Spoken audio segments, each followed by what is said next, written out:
এই যে তাল, তাল হচ্ছে এখন এই সময় খাওয়ার তো বেস্ট সিজন। মানে তাল তো আর এমনি এমনি কামড়ি খাওয়া যায় না, তালটা নিশ্চয়ই ফুলুরি, মানে তালের বড়া কিংবা তাল লুচি খেতে হবে। তো এই তাল ছাড়ানো নিয়ে হয়েছে বিশাল প্রবলেম। মাকে বলেছিলাম যে আমার জন্য তাল পাঠিয়ে দিও, তো তাল তো পাঠিয়েছে। মানে সমস্যা হচ্ছে তালটাকে ছাড়াবো কিভাবে। মানে আগের বছর আমি ফার্স্ট টাইম তালের বড়া করেছিলাম, তো বেশ ভালোই লাগছিল খেতে। মানে ফার্স্ট টাইম করেছিলাম না জেনেই, তো ভালো লাগছিল। কিন্তু হেল্পিং হ্যান্ড ছিল, মানে পাশের বাড়িতে আমার একটা বান্ধবী ছিল, তো ও হেল্প করে দিয়েছিল, যে তালটা ছাড়িয়ে দিয়েছিল। জাস্ট আমি করে নিয়েছিলাম বড়াগুলো, কিছু করে নিয়েছিলাম, বাট তালটা ছাড়াতে হবে। তো এই জন্য বাবাকে বললাম তুমি তাল ছাড়াতে পারো? তো বাবা, তালের ফুলুরি খেতে তো সবার ভালো লাগে, আমার কাছে তাল লুচি কিছু ভালো লাগে না, বাট তালের ফুলুরিটা তো বেস্ট লাগে। তো আমার ভাইপোকে যেহেতু আগের বছর করে দিয়েছিলাম, তো ও বলেছে কু আমাকে কিন্তু দিবি তালের বড়া করে। তো ঠিক আছে, তো মা তো তাল দিয়ে দিয়েছে, এবার তালটা তো ছাড়াতে হবে। মানে আমি জীবনেও কোনোদিন তাল ছাড়া, মানে আমার মতন গর্ধব গভেট কোনো মেয়ে কি এখনো অব্দি এই দুনিয়াতে আছে যে যে তাল ছাড়াতে পারে না? মানে প্রচণ্ড হাসি, নিজের উপরে নিজের হাসি লাগছে যে তাল ছাড়াতে পারি না। তো চেষ্টা তো করতে হবে, সবাই তো সব জিনিসটা শিখে আসে না। তো নিজেকে এটা দিয়ে, মানে এই কথাটা নিজেকে নিজে বলে সান্ত্বনা দিচ্ছি। তো যাই হোক, তালটা তো ছাড়াতে হবে। আর আমার বরের খুব প্রিয় খাবার হচ্ছে ও ঘুরতে ফিরতে বাচ্চাদের মতন, মানে ওই বোধহয় গোপাল আর কি। যদিও বা এখনো ও আর আমার ভাইপোই আমার কাছে গোপাল দুজন, একটা বুড়ো গোপাল একটা ছোট গোপাল। তো মানে আমার মাথাতে ঢুকছে না কীভাবে করবো, তো জানি না, চেষ্টা করছি। তো তোমরা পুরো ব্লগটাই দেখতে থাকো আমি কিভাবে তালটা ছাড়ালাম। তো চলো, মানে যখন করতে হবে তখন তো মানে আর ভাবনা চিন্তা করে কোনো লাভ নেই। তো বাবা তো বলেছে ছাড়াতে পারি, শেষ পর্যন্ত যদি আমি ছাড়তে না পারি তো বাবাকেই ডাকতে হবে, আর কিছু করার নেই। মানে বাবার কাছে একবার শিখে নেবো। তো আগের বছর আমার বান্ধবী যখন তালটা ছাড়িয়ে দিয়েছিল, মানে তাল ঘষে দিয়েছিল ছাড়িয়ে, তো দেখেছিলাম, বাট খুব একটা ভালোভাবে দেখিনি, যেহেতু আমি রান্না করছিলাম। তো ও বলেছিল তালটা আমি ছাড়িয়ে বসে দিচ্ছি, তো তুমি বড়াটা করে নেবে। তো দেখা যাক, যদি পারি, আর যদি না পারি তারপরে তো বাবা আছি। সো চলো দেখতে থাকো পুরো ব্লগটা। এই যে এইটা তালের ওপরটা ছাড়িয়ে দিচ্ছি, ছাড়ালাম। তো তার জন্য মানে তালটা তো যেহেতু ছাড়িয়ে বসবে, জন্য ফুটো বাটি, একটা গামলার মতো বাটিগুলো নিয়েছি, বড় বাটি, আর এই ফুটো বাটিও নিয়েছি। আর আদা ঘষে না ওই ওই গ্রেডগুলো নিলাম, তো দেখি যেটাতে সুবিধা হয় সেটাতেই ছাড়াবো। তো চলো দেখতে থাকো। মানে জীবনেও যা করিনি তা আজকে করছি, জানি না পারবো কি না, তবু চেষ্টা করি, চেষ্টা তো করতে হবে।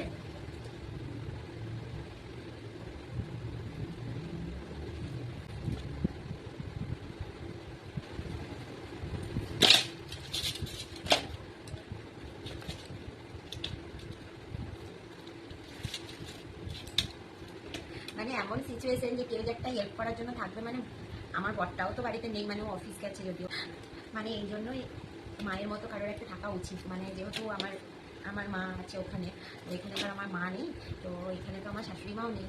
তো এই সব মানে এই সময়গুলোতেই না মামনিকে মিস করি। মানে তখন মনে হয় যদি আমার শাশুড়ি থাকতো কত ভালো হতো, আমাকে শিখিয়ে দিত। তো যাই হোক, সব কাজই আমাকে নিজে নিজে করতে হয়। খুব খারাপ লাগে যে শিখিয়ে পড়ার, মানে শিখিয়ে পড়িয়ে নেওয়ার জন্য কেউ একটা নেই আর কি। তো যাই হোক, নিজের কাজ নিজে করাই ভালো, কিছু তো করার নেই। আচ্ছা, আমি ততক্ষণ তালটা ছাড়িয়ে নিই। আমি কিন্তু সত্যিই জানি না গো, চেষ্টা করছি। তোমরা আবার ভেবো না যেন যে নাটক করছি, মানে তাল ছাড়ানোর জন্য। আমার নাটক করার কোনো দরকার নেই, তো পুরোটাই সব কিছু তো তোমাদের সাথে শেয়ার করি, তো সেই জন্য শেয়ার করতে নামবো। তো তালটা ছাড়িয়ে নিই, চেষ্টা করি যদি পারি। যদিও বা পারলে পরেই তোমাদের সাথে ব্লগটা শেয়ার, মানে তোমরা দেখতে পাবে পুরোটাই কী করছি না করছি। আর না পারলে পরেও তোমাদের সাথে শেয়ার করবো গো। আচ্ছা চলো, মানে আমি কি করি, আমার কাণ্ড কারখানাগুলো তোমরা পেরেছি গো, পেরেছি অবশেষে। এই দেখো, তালের খোসাগুলো ছাড়াতে পেরেছি। চেষ্টা করলে সব কিছুই পারা যায়। তো সব কিছু চেষ্টা করতে হয়, মানুষ তো আর কোনো কিছুই শিখে আসে না, সব কিছুই চেষ্টা করে। তো চেষ্টার ফল কখনো বিফলে যেতে পারে না। তো চলো, মানে তালটা কিন্তু আমি এবার ঘষবো।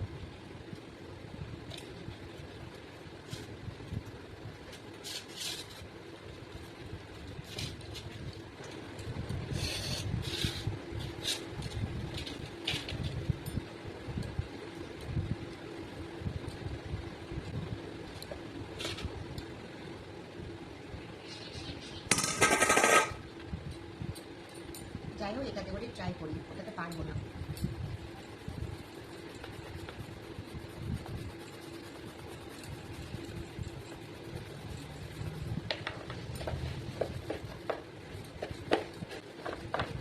পারছি গো, পারছি, এতটাও গভীর নয়।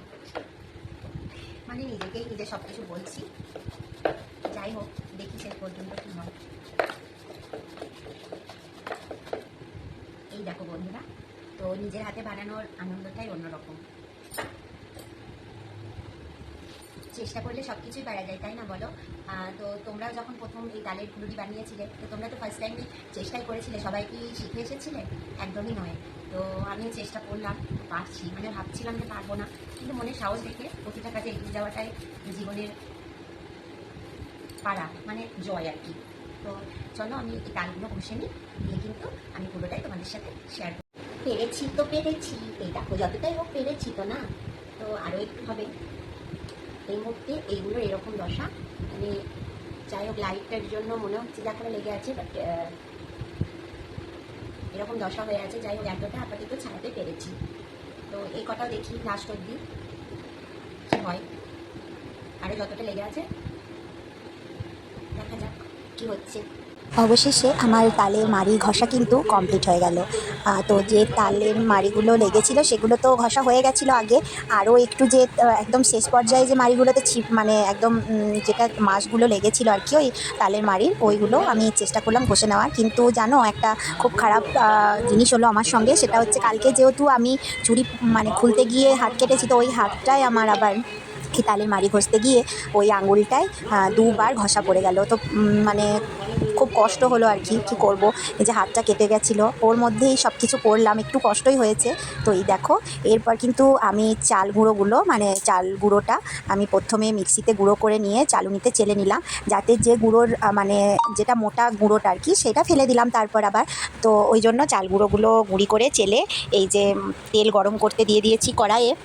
এই জন্য তেলটা গরম করে নিলাম প্রথমে, কারণ তাল বড়া করতে গিয়ে তো তেলটা গরম করতে হবে, ওই জন্য তেল গরম করে দিলাম। আর এই চাল তো গুঁড়ো করা হয়ে গেছে, আর এই চালনাতে চেলেও নিয়েছি। তো চলো এই মাড়ি তো আমার এদিকে ঘষা হয়ে গেছে, এবার চাল গুঁড়োগুলো ওর সাথে মিশিয়ে নেবো। আর গুড় দেবো, ময়দা দেবো, সরি আটা দেবো।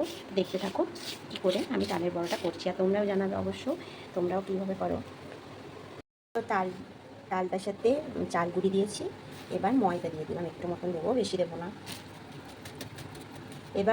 এবার ওটার সাথে গুড় মিশিয়ে নেব।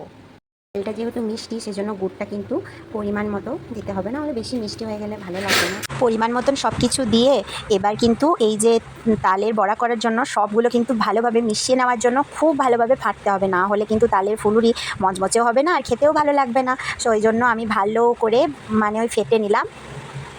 তোমরাই দেখো আমি কিভাবে ফাটছি, মানে এরকমভাবে কিন্তু ফাটতে হবে। এবার এদিকে কড়াই তেল গরম হয়ে গেছে, তো এবার তাল ফুলুরিগুলো ফেলেও দিলাম। এবার একে একে তাল ফুলুরিগুলো কিন্তু আমি কড়াইয়ের মধ্যে ফেলতে লেগে গেছি। তো এই যে তাল ফুলুরিগুলো ফেলে দিচ্ছি।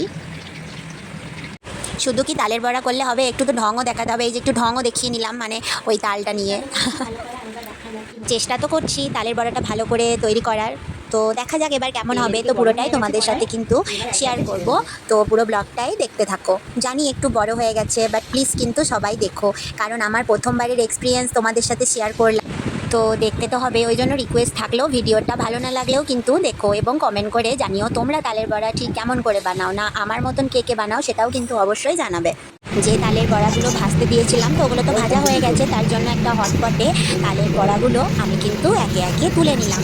দেখতে হবে তোলার সময় যেন তেলটা একটু বেশি করে ঝরিয়ে ঝরিয়ে, মানে খুন্তি দিয়ে ধরলে কিন্তু তেলটা ঝরে যাবে। সো এই দেখো আমার তালের বড়া তৈরি হয়ে গেছে। অবশেষে প্রায় কমপ্লিটের পথে আমার তাল ফুলুরি।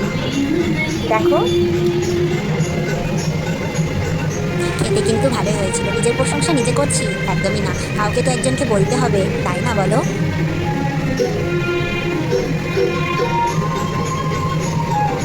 ওকে চলো টাটা, দেখা হচ্ছে নেক্সট কোনো ব্লগে। এখনকার মতন বিদায়। আর সত্যি তালপুরিগুলো খুব সুন্দর হয়েছে, নরম এবং মচমচে। এটা লাস্ট, তোমরাও আমার মতন তালের ফুলুরি করতে পারো, খেতে কিন্তু এটাই বুঝলাম, চেষ্টা করলে অনেক কিছুই পারা যায়, তবে সঠিক চেষ্টাটা করতে হবে। সঠিকভাবে চেষ্টা করলে সব কিছুই পারা যায়। ওকে চলো টাটা।